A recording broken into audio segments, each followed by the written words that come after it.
There's a way to sell your sports cards, and that platform is called Whatnot. Whatnot is a marketplace to sell auctions at 10-15 seconds and is a place to liquefy your inventory. People have been making hundreds and hundreds of thousands of dollars, and I wanted to see if you can actually make money, if it's a good, viable way to make money. So in this video, we'll be seeing if you can actually make money selling cards on Whatnot. I've never done this before. This will be my journey from starting from zero all the way up to who knows where. So sit back, relax. If you guys are curious what it's like to sell and whatnot, this video is for you. So I was out of town, so I wasn't able to be part of the first ever Whatnot stream. So my friend instead ran the stream, and well, let me explain. So we basically had the strategy of selling cards at a $1 sudden death auction, but things went horribly wrong. We had mosaic cards that were worth $2-3, not even hitting $1, so we lotted stuff up. Those lots of like 4-3 cards of like Reed Shepherd mosaic pinks were going for like $2. So on fees, we were getting absolutely killed.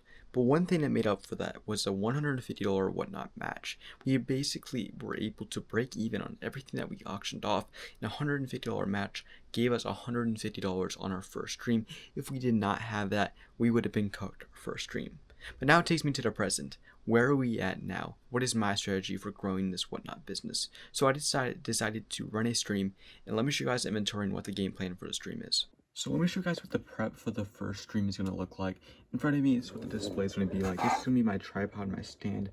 It's Legos, but it does work. It holds up the phone. So it's basically just me the highlights here. These two cards will be starting at just $1, sudden death.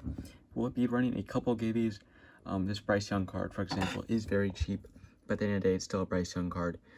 We'll try a couple giveaways. I might just do one or two, just to see how they go. I don't know if I need to do them, but just to keep people entertained. Maybe maybe some buyer appreciation giveaways as well. This Bryce Young is basically like nothing, but just thought that'd be kind of cool there.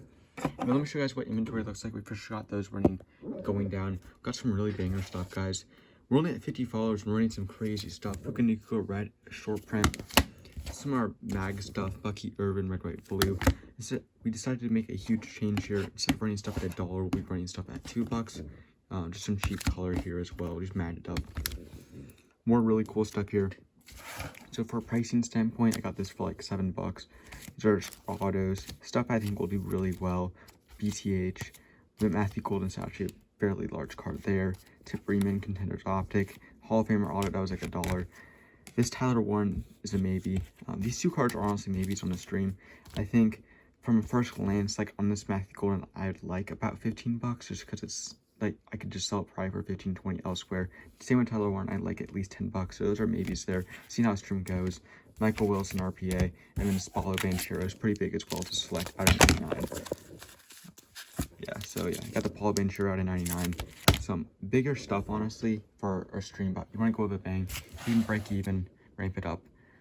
Two cards that I'm debating to run to as well. We might go big or go home. This is a Lamar Jackson red, white, and blue prism. I picked it up for $40. I thought I got it for cheaper. The card is kind of cooked. It's worth $140 though. So I'm debating if I should just be like, hey, this card's super damaged. We're gonna still run it. I think still damaged. I think it could fetch $50-$60, but I'm worried that we'll have some problems there. So that's the one thing I'm worried about too. I mean, this card right here. This card's about $10. So I honestly might run this Joel Embiid, but I don't think he's going to do well. He's just not the right player at the right time. And then majority of stuff we'll be running here, not this stuff, but mag stuff, gold auto, so Trayvon Walker, all this stuff is really good. For example, like just patches, all starting at just $2. So I'm really excited. I'm going to let you guys know exactly how much we spent on everything that we're planning on running. It's going to be a banger stream, so yeah. So with the goal of running cards at a $2 sudden death auction, it went a lot better. We auctioned off a total of 54 cards for a total revenue of $209. The $2 sudden death auction guaranteed that we were able to sell cards at the price range netting off at around $1.40. So with that, we sold some big time cards. We sold a pretty big time National Treasures, RPA of a Hall of Famer, Paulo Banchero, Select Pink Ice. There were some big cards in the stream. A lot of cards did not hit the reserve. The Puka Nacua we sold for 15, we paid 12, so we were pretty much broke even about that on fees.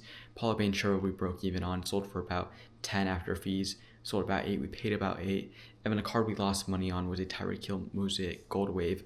On that card we paid $15 and we sold it for like $12 after fees. And then we also sold a Tyreek Hill Gold Wave Mosaic out of 17. We paid 15. It went for 14 after fees. We made about 12 bucks. So we lost money on some of those bigger cards, but overall we have a revenue of around 210 bucks at a conservative value of about 20%, maybe a little bit more. That's pretty conservative, honestly. We got a lot more cards that hit over 2 bucks, but with a conservative value of taking 20%, that looks at about $165. The cost of goods for everything was 125 bucks, but there's one major problem. On the stream, we ran 5 giveaways, and that's where the problem happened. We used USPS Grand Advantage, so we had to spend another 25 bucks on the giveaways, basically meaning we spent $150 on everything for the stream, leaving us with just a $15 profit. So what is our goal now selling on Whatnot? As you guys have seen, the first 2 streams we did decent. The first stream $150 profit, second stream only 15 bucks. But let me explain the game plan to really maximize revenue.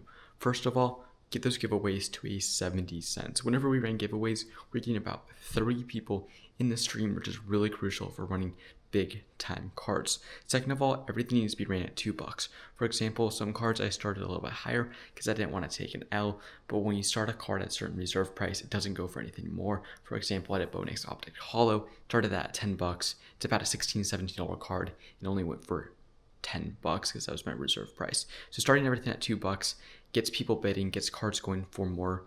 It just is a huge benefit there. Second thing to note there, more giveaways. If we can run 10 giveaways, it's only 10 bucks. If we can get 30 people in the room, and also we gain 200 followers from 5 giveaways. So if we can consistently get 200, 300, 400 followers, get to that 1,000, 2,000, 3,000 follower mark, get 30, 40, 50 people on a stream, we'll be able to maximize revenue. We were able to buy a massive sports card collection. In the next video, I'll talk more about that. But the game plan moving forward is buying collections, selling everything, liquefying, and growing this into a significant business. We'll be testing this for the next month. So stay tuned. If you guys enjoyed the video, this is part 1 of growing a Whatnot business. If you guys enjoyed, subscribe, like, and ring the bell for notifications. Hope you guys have a good one, and take care.